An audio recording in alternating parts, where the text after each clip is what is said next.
Some people in long-term care facilities still cannot get the vaccine. And yes, you're right, they were supposed to be first in line. We thought we were going to be getting it at the care facility, and it just didn't happen. It didn't happen. So, some families are taking matters into their own hands. And it's true, 4 people in Oregon got COVID after getting the vaccine. But before you go freaking out over that headline, let's add some context, because statistically, this was expected to happen. Also, I could hardly believe it, but some guys across the pond ripped off my exploding whale drawing. It basically rained down big chunks of whale blubber. Here's Story. Sir, how dare you, sir? Steal my ideas. I'm Dan Haggerty. Hi, welcome to The Story. All the ways to get a hold of us at the bottom of your screen. Send us an email to thestory@kgw.com. You can leave me a message on Facebook or a comment there. Hit us up on Instagram or any of that other stuff, or use Twitter and the hashtag HeyDan. But wait, there's more. We also launched the Story weekly newsletter this week, and it's full of all the stuff that you might have missed on the show, plus some of the stuff that we can't fit in every night. We got a lot of stuff going on here. It's delivered straight to your inbox. We've got an easy way for you to subscribe. Just text STORY to the number you see on your screen, 503-226-5088. And we're going to send you a link to where you can sign up. I know. Get to the news, Haggerty. You're right. Let's talk big story. And the big story tonight is a big story, obviously. Unless you have family in long-term care, in that case, it could be the biggest story in your life right now. And if you don't, you should still care, because that's where most of the deaths from COVID are coming from in this state. Now, the state of Oregon has not met the benchmark of vaccinating all long-term care facilities in Oregon. They're close, but lots of people who were supposed to be first in line are still waiting right now. And Kristen Severance shows us for some families, the wait has gone on long enough, and they're doing something about it. We're going to go to the airport and get a COVID shot. Patricia Ridgely and Laura Bradley are taking things into their own hands. Sit up front. Oh, yeah. The senior living facility in Gladstone, where 94-year-old Laura lives, has not vaccinated its residents yet. No.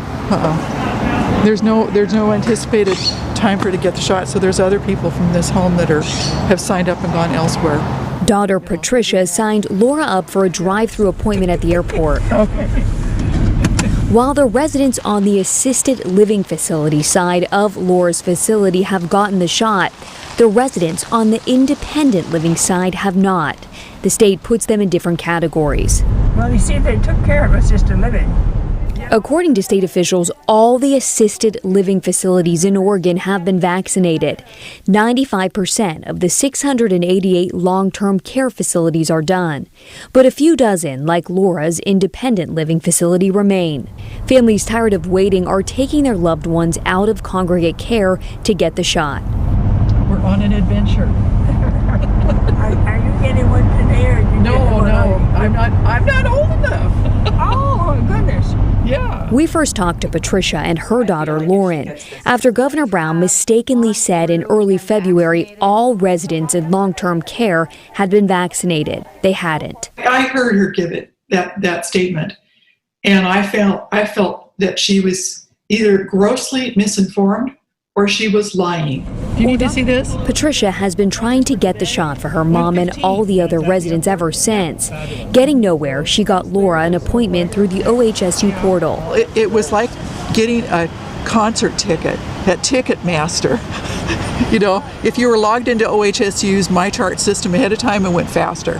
But we weren't, so it took me 2 or 3 tries to get in. Laura's first appointment was canceled because of the weather, so Friday took a while, with others waiting on their rescheduled appointment too. Is this your first dose? Yes. Like it, so we'll go ahead and schedule the second one right now as well. It took more than 2 hours to get through the airport line. It felt like it was in Disneyland going around and around in a parking lot though, but we finally got up to where the shots were and everybody was very efficient. Yeah. When it was Laura's turn for the vaccine, Okay. So just it really was just quick and relax painless, literally. Nice and relaxed, take a deep breath. Laura said it didn't hurt at all. So she didn't scream after I thought she was going to scream. Well, I'm not sure they gave me a shot. It didn't hurt. I didn't even feel it. Yeah. It is wonderful. I was ready to scream, jumping down most anything that show how sad I was, and it was over before I could start performing. Laura's relieved, but was never worried she wouldn't get it, with a daughter like Patricia by her side. My daughter I just depend on her for everything, and I knew that I'd be safe with her. No, I wasn't worried about anything. She set the whole thing up, and all I did was try to follow her orders. The orders? Well, suggestions. Yeah, get in the car. I think it's absolutely wonderful, but I didn't have to do anything but go along. Okay, Kristen Sever's joining us now. Great to see that Laura got her vaccine, but I was wondering, what about people who don't have a family member or a friend or somebody that could drive them to a vaccine clinic, and those folks who are stuck at home more or less waiting for the vaccine to come to them? A lot of people are in that situation, Dan, especially in the adult foster care homes.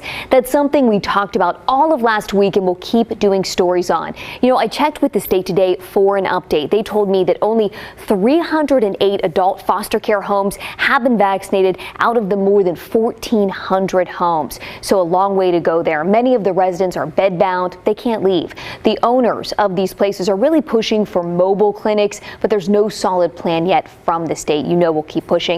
If you watching at home are in that situation, or maybe you have a family member in that situation, let us know. Just use the hashtag HeyDan. We will do our very best to get you an answer. Sounds good. And as you just saw, Laura's daughter was able to get her in the car and take her to get a vaccine, but some people just don't have reliable transportation, as Chris and I were just discussing, like Annie, who emailed me this. Hey, Dan, I saw a few online articles about Lyft offering free rides to vaccine appointments, and I wonder how to get reimbursed. I called 211 weeks ago, and no one knew anything. I'm blind and can't drive. Now, a lot of people are in kind of a similar situation. Not everybody can drive. Not everyone has a car or somebody who can take them to an appointment. So we checked in with Uber and Lyft to get some answers, because Annie is right. In December, both companies were sending out press releases saying that they were committed to offering millions of free rides to vaccine appointments. But the question is, are they actually happening yet? And are they happening here in the Portland area? Uber told us this. We've started conversations with government and nonprofits in the Portland area about helping meet needs in the area. And Lyft, they told us ride codes will be distributed by our nonprofit partners as the vaccine becomes more widely available. And we will have more to share on who these local partners are and further details about distribution soon. If you're going, wait, luckily for you, I actually speak PR and I can translate. The answer is no. Not yet. They're not giving out free rides to appointments here yet. They're working on it, but it's not happening right now, which has got to be frustrating for people like Annie and other people who don't have reliable transportation. If you are in the same boat, as Kristen said, we want to hear about it. Let us know. Use that hashtag, HeyDan. All right, so we've been focusing a lot on people who can't get access to the vaccine, but let's focus on some success stories, because where some people have failed to get it, some people have succeeded. We've gotten a good number of emails, especially from those outside of the metro area, saying they've actually had no problem booking an appointment. So we sent those to Pat Doris for a little bit of context. We've talked a lot about what's going wrong with the COVID vaccine rollout, especially in the greater Portland area, and there are problems and they are still being worked on. But you know what? There's also things going right throughout the state, and so we thought we'd handle that in a couple of viewer comments that we got today. The first one comes from Laura, who says, you should give a shout out to Salem Health and their sign-up procedure. I was able to sign up on my phone through my chart. My appointment is Wednesday at 3 p.m. Took about 10 minutes or less. Well, good for you, and that is something that we're hearing actually a lot from Marion County. Part of the reason is that they have really worked hard on being set up.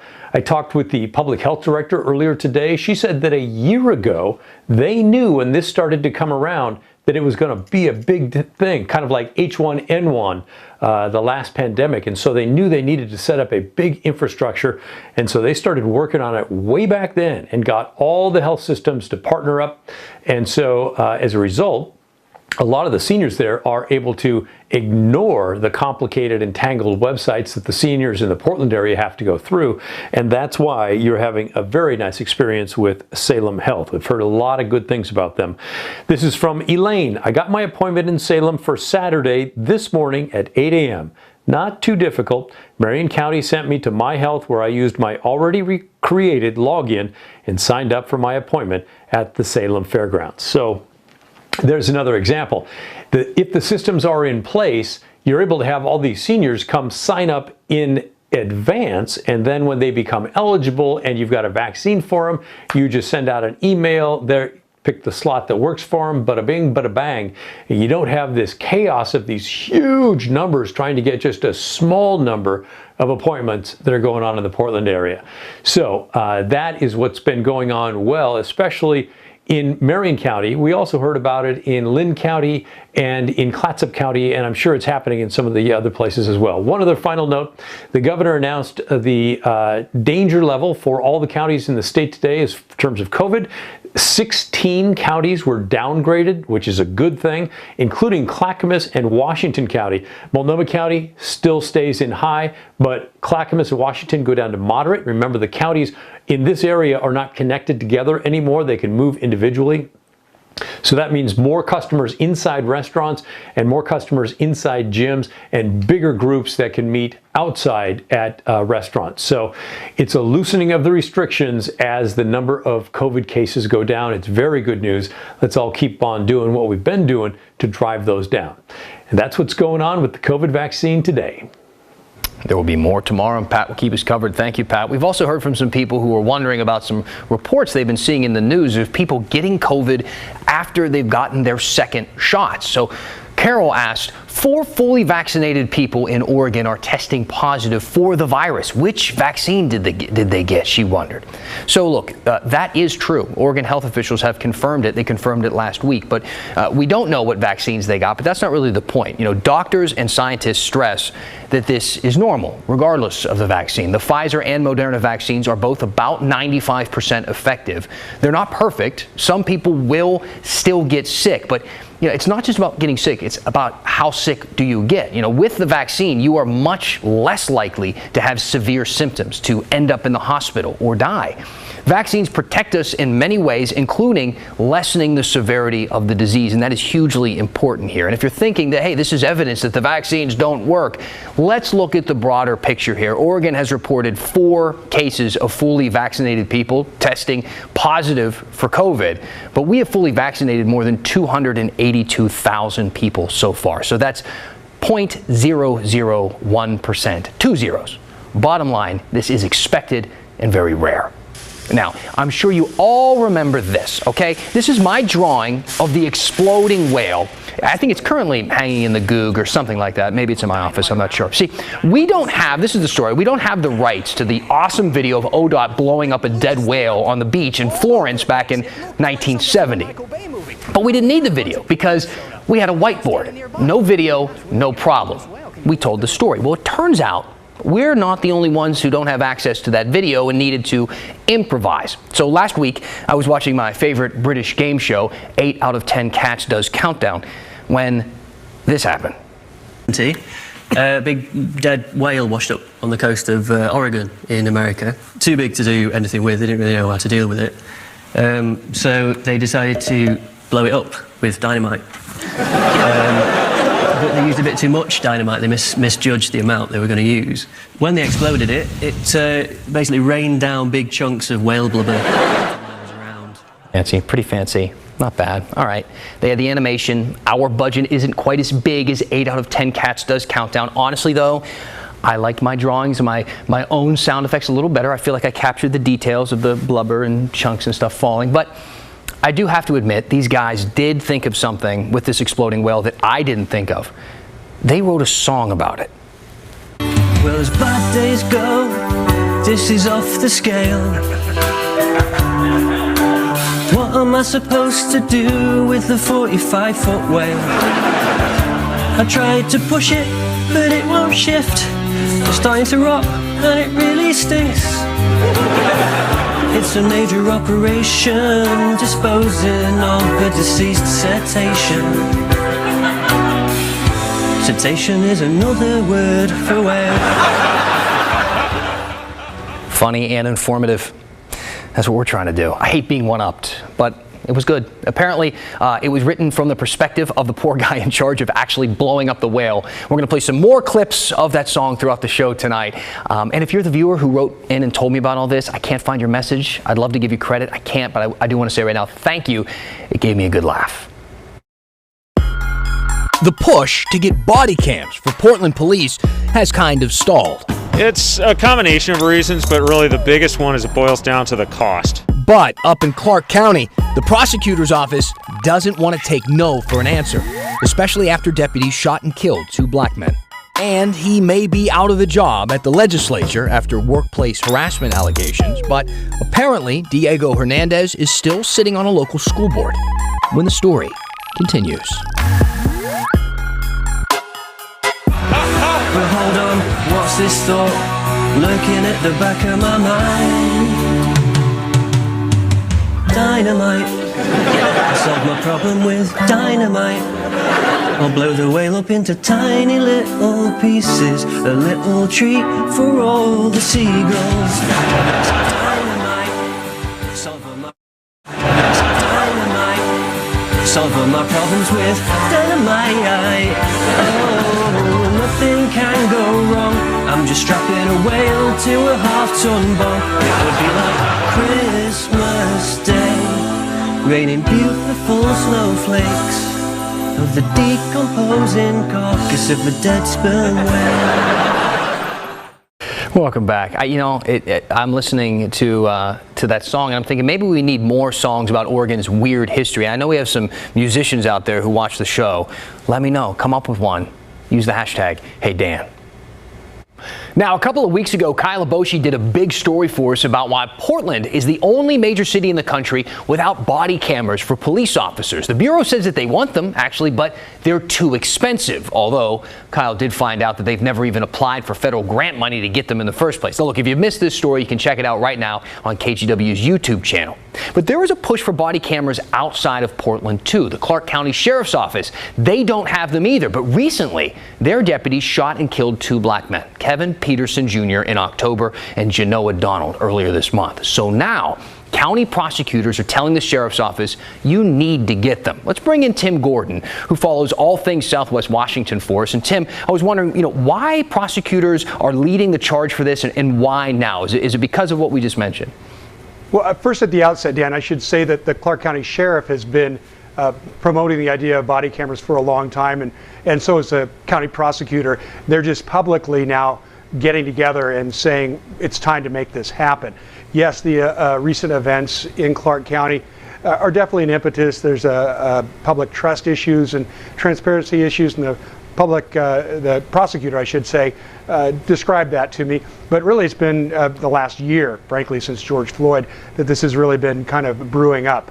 And both these guys are in favor of getting these body cameras on these officers. Kind of a similar story that we're hearing as in Portland, where you have the people in law enforcement who say we really want these things, but they come with this big price tag. That's been the barrier, the excuse that we continue to hear. So what's the discussion about money in Clark County? How much will these cost, and has there been any pushback over that? Right. Well, Sheriff Atkins tells me $500,000 to $800,000 for startup costs. That's actually to buy the cameras and get things going.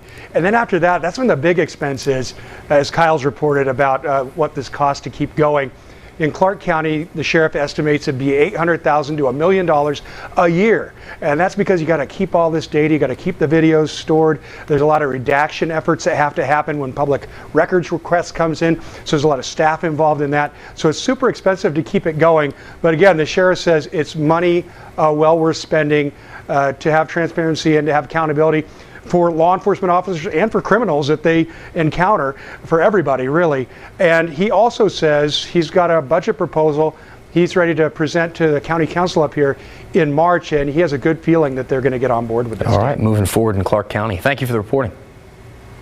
I'm not sure if you know about this, but today was almost a historic day in Oregon. Historic, like in a bad way. Representative Diego Hernandez almost became the first lawmaker in state history to be expelled from the legislative body until he decided to quit instead. He was certainly between a rock and a hard place, resign or be voted out, but his choice of what to do was pretty easy, considering the rock has benefits. I mean, literally. If Hernandez chose the hard place instead and was expelled today when the vote was scheduled to happen, his pay and benefits would have stopped immediately. But because he's resigning instead, effective March 15th, he will be paid through March 15th.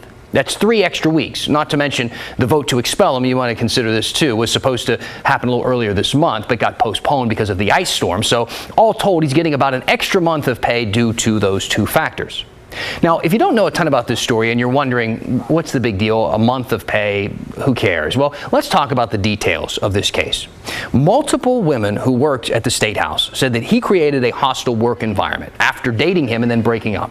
They feared for their jobs and for their safety. One woman said that he showed up to her home 6 times unannounced. She was so scared, she hid in the closet in one case. Not to mention, this isn't the first round of accusations against Hernandez, who took a leave of absence after domestic violence allegations from a live-in girlfriend in 2019. Now, Hernandez has denied all of this, apologizing for making people uncomfortable, and he chalked it up essentially to being bad at dating. But after a 9-month investigation from an outside firm, a week-long review from a conduct committee, the writing was on the wall, and it said, exit here. So he resigned, effective March 15th, which again, if you glance at your calendar, you'll realize is not today. So for the next 3 weeks, he will be paid and do nothing, since he won't be on any of his committees or helping to pass any laws. Now, on the upside, the 2 staffers who work for him will get a few extra weeks to look for a new job, which reminds me of Hernandez's other job. That's right. He's also a member of the Reynolds School District Board, which sent out a kind of a weird statement earlier this month. It said that they are aware of the allegations and that they didn't relate specifically to his role on the school board. So his term will continue until it expires in June. Then this part. Reynolds School District understands these allegations may cause pain and suffering for our students, families, and staff. The district is committed to providing mental health supports for those experiencing or having survived trauma. And I found it a little bit strange that they would defend his position on their board while at the same time admitting it may cause members of the community to need counseling. So we asked them for some more details, and the board told us they couldn't remove him if they wanted to. Either he resigns or gets recalled by the voters, and neither has happened. All right, keep sending in your questions and comments with the hashtag HeyDan. I'm going to read some of them as we finish the story right after this. And every year we'll celebrate this day and the great decision that I made by finding and exploding another massive dead whale. All right, James Sullivan saying, hey, Dan, the whale story has run its course. I disagree. We're going to continue to do that. We might have an entire show where I just play it on a loop. I love it. Gene Peterson said, hey, Dan, I think you found a new theme song with the dynamite. Again, I love that British theme song about the exploding whale. Well done. A couple of critiques tonight. Joan Miller, checkered shirt, plaid sports coat, print pocket square, swing and a miss, pal. Way too much visual noise. Visual noise is pretty much my middle name. And A. Scott, wondering about some of the dash cam information as different entities are trying to figure out how to buy dash cams when they don't. Clark County, Portland, one of the big excuses has been how much it costs. And he said, I could buy a dash cam for $50. What's the difference? Like, what's the big deal there? Again, most of the cost isn't in the initial upfront payment to get the equipment. It's storing all of that information and then staffing people to be able to redact information when it's requested by people like me or in the public, how to store all of that data, especially when you have a big group of people like all the Portland police officers or all the sheriff's deputies in Clark County who are constantly having information feeding into a bigger system. So that's where most of the information, most of the money gets spent with collecting and storing that data. And then David DeVere, he heard the call out from musicians because I'm like, we got the whale song. All kind of weird stuff happens here in Portland. Let's start writing music about it. He said, got you covered. I'll get back to you. I just said it on TV, so now you have to. That's the story for tonight. Thanks for being with us. Keep sending in your comments and questions. Use that hashtag HeyDan. I'll see you tomorrow.